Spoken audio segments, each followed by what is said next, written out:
So yes, he had the mom, the dad, and the 12-year-old daughter in that way, in some capacity. Let that sit in.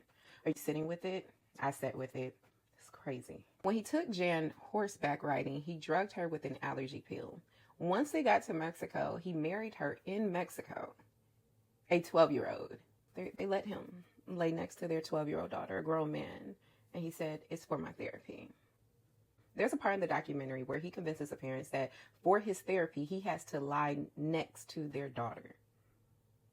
You heard me. And they were okay with that.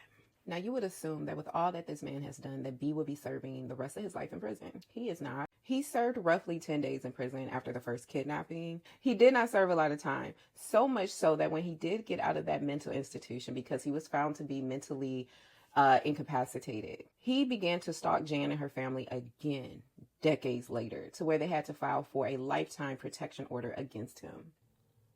Mind you, B had a wife. She was right next door to this girl's parents.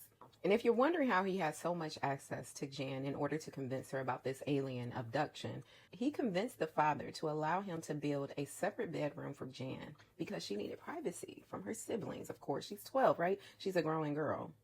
And in this room that he constructed just for Jan, he now knew how to get in and out of that room without being seen because he built it.